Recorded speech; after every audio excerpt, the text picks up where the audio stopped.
Welcome to Chanakya classes.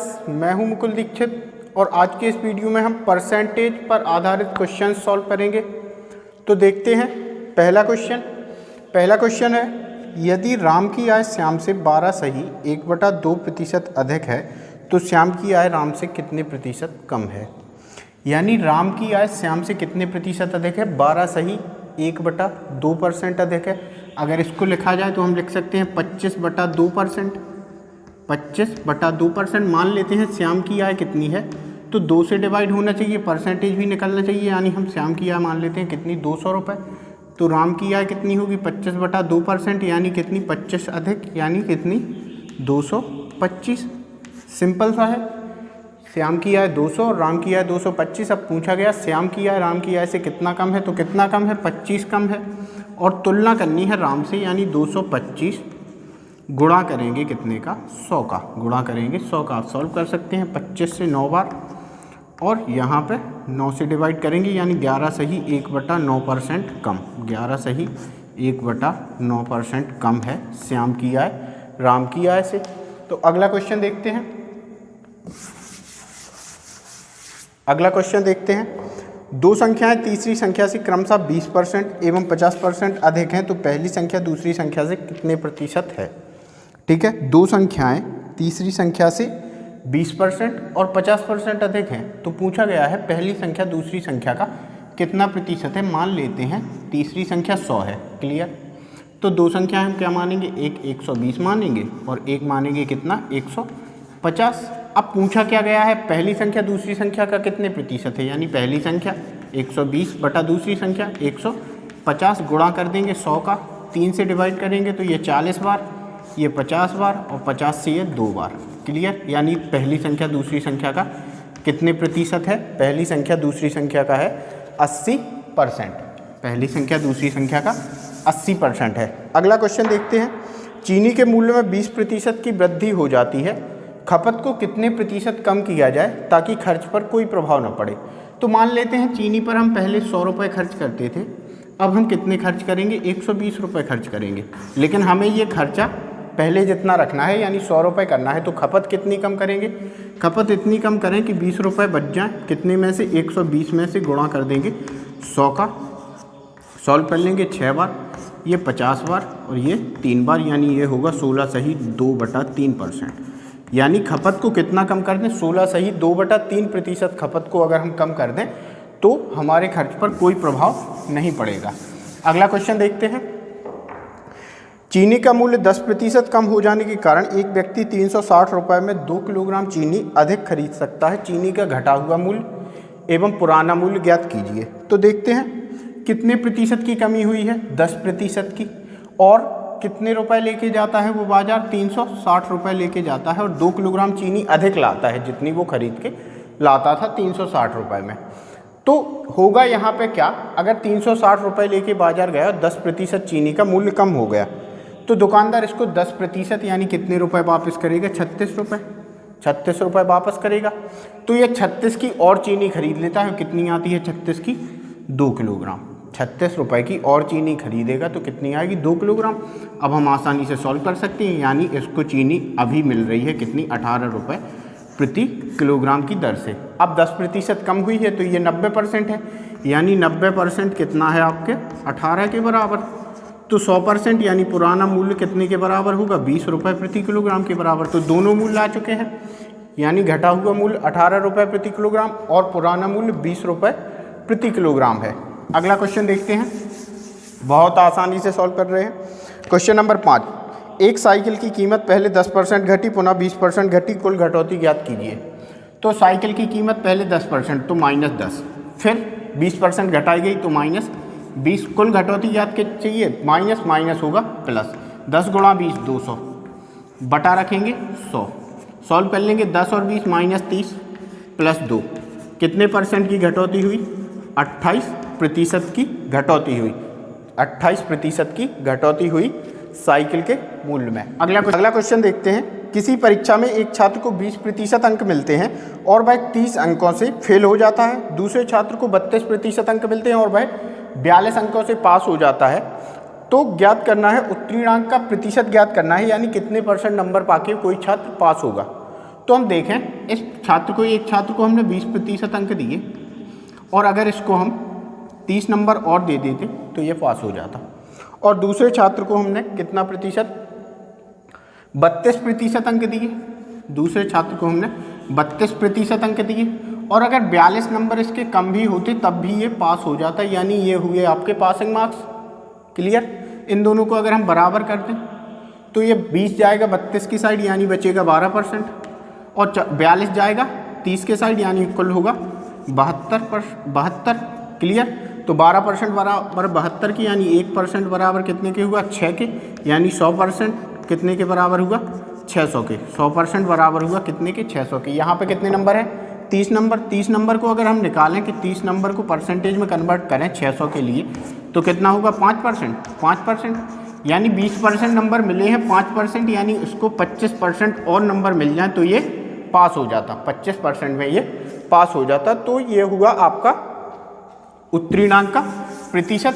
तो next question देखते हैं। एक विद्यालय में 40% छात्र फुटबॉल खेलते हैं, 50% छात्र क्रिकेट खेलते हैं। यदि 18% छात्र कोई खेल नहीं खेलते तो कितने प्रतिशत छात्र दोनों खेल खेलते हैं। ठीक है, तो सबसे पहले देख लेंगे वो 18% छात्र जो कोई भी खेल नहीं खेलते। अब कितने प्रतिशत छात्र बचे हमारे पास जो कोई खेल खेलते हैं, 82%, यानी 82% छात्र ऐसे हैं जो कोई ना कोई एक खेल खेलते हैं।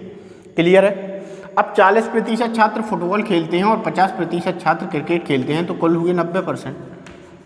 खेल कितने प्रतिशत छात्र खेलते हैं, 82%, और खेल कितने रहे हैं, 90%। 8% आए कहाँ से, 8% ऐसे छात्र हैं जो यहाँ भी गिने गए, यहाँ भी गिने गए, यानी 8% ऐसे छात्र हैं जो दोनों खेल खेलते हैं। 8% ऐसे छात्र हैं जो दोनों खेल खेलते हैं।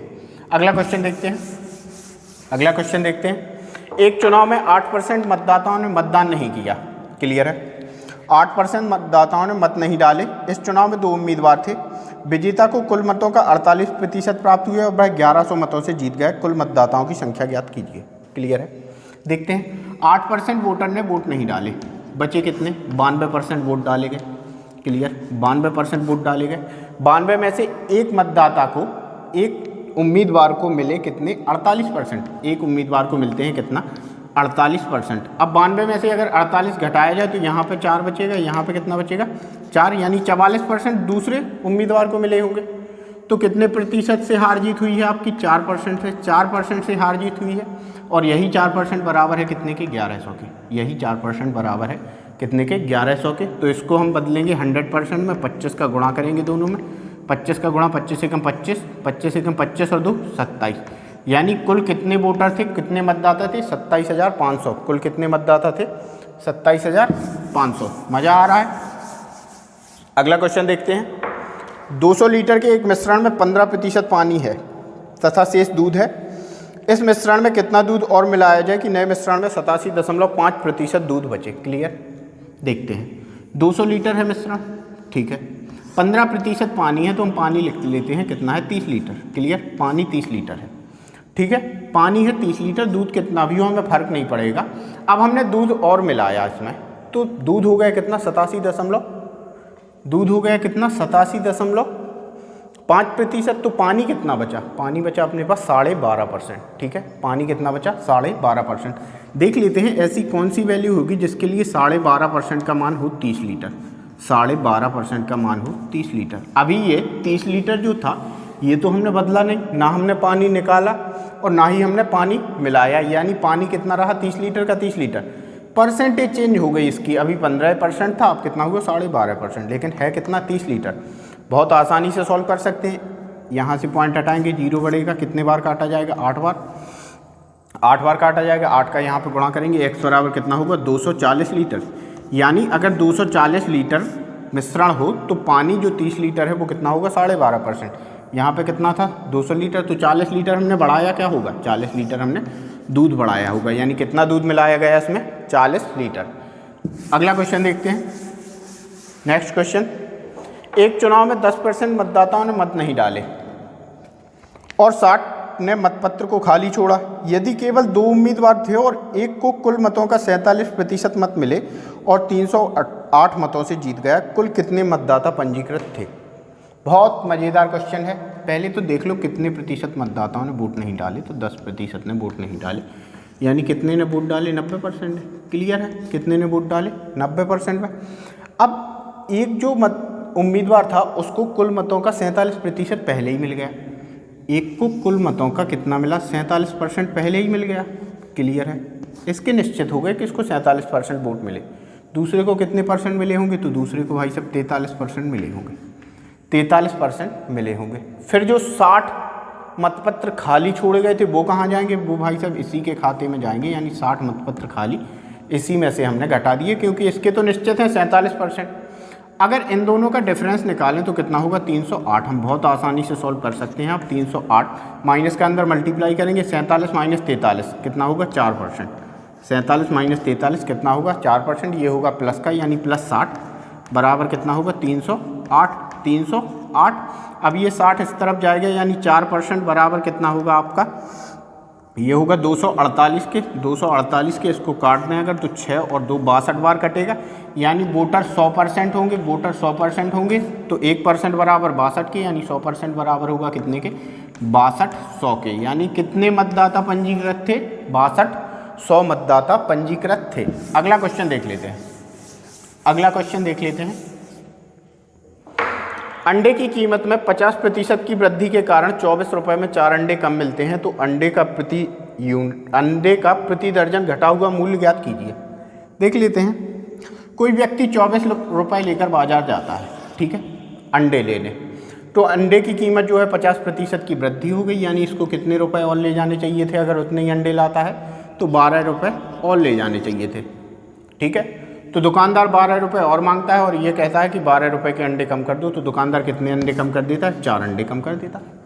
क्लियर, 12 रुपये में 4 अंडे कम कर देता है, यानी एक अंडे की कीमत कितनी हुई आपकी, एक अंडे की कीमत कितनी हो गई, देखो निकाल के यहाँ से, 12 रुपये में 4 अंडे, 4 अंडे मिलते हैं कितने में, 12 रुपये में, यानी एक अंडा मिलेगा आपको कितने का, 3 रुपये का। तो प्रति दर्जन अंडे की कीमत क्या हुई, 36 रुपये प्रति दर्जन, 36 रुपये प्रति दर्जन। और ये हुआ आपका घटा हुआ मूल्य, 36 रुपये प्रति दर्जन आपका हुआ क्या, घटा हुआ मूल्य। अगला क्वेश्चन देख लेते हैं। अगला क्वेश्चन, और ये लास्ट क्वेश्चन है। एक व्यक्ति को उसके 1/4 भाग धन पर 3% ब्याज, 2/3 भाग पर 5% तथा शेष भाग पर 11% ब्याज मिलता है, तो उसे कुल कितने प्रतिशत ब्याज मिलता है। यानी 1/4 पे कितना प्रतिशत, 3%, ठीक है। 2/3 पे कितना परसेंट, 5%, और शेष पर कितना परसेंट मिलता है, 11% ब्याज मिलता है। अब आपको ये ऐसा नंबर बताइए जिसमें 4 से भी भाग जाए, उसके बाद 3 से भी भाग जाए, और उसके बाद उसमें 100 से भी भाग जाना चाहिए। तो 4 थी 12 और 100, हम इसको कितना रुपए मान लेते हैं कि इसके पास कितने रुपए थे, 1200 रुपये थे। इसके पास कितने रुपए थे, 1200 रुपये थे। कितने, 1200 रुपये थे इसके पास, ठीक है, 1200 रुपये थे। अब 1/4 यानी 300 रुपये, ठीक है। 2/3 तो 3 से भाग देंगे 4, यानी 800 रुपये, और बचे कितने शेष, 100 रुपये। कुल हो गए कितने, 1200 रुपये, यही हुआ। तो इस पे मिलता है 3% यानी 9 रुपये ब्याज मिलता है। इस पे 5% 40 यानी 40 रुपये ब्याज मिलता है। इस पे 11% यानी 11 रुपये ब्याज मिलता है। अगर हम जोड़ें इसको तो कुल कितना होगा, 20 और 60, यानी इसको ब्याज कितना मिलता है, 60 रुपये ब्याज मिलता है। कितने पर, 1200 पर, यानी 60 को 1200 से भाग देंगे और गुणा कर देंगे 100 का, तो कितना परसेंट ब्याज मिलता है इसको, 5% ब्याज मिलता है कुल धन पर, 5% ब्याज मिलता है कुल धन पर। तो आज के इस वीडियो में हमने परसेंटेज के क्वेश्चन सॉल्व किए हैं, और अगर आपको क्वेश्चन समझ में आए हैं तो वीडियो को लाइक करे बिना ना जाएं, चैनल को सब्सक्राइब करें। Thank you.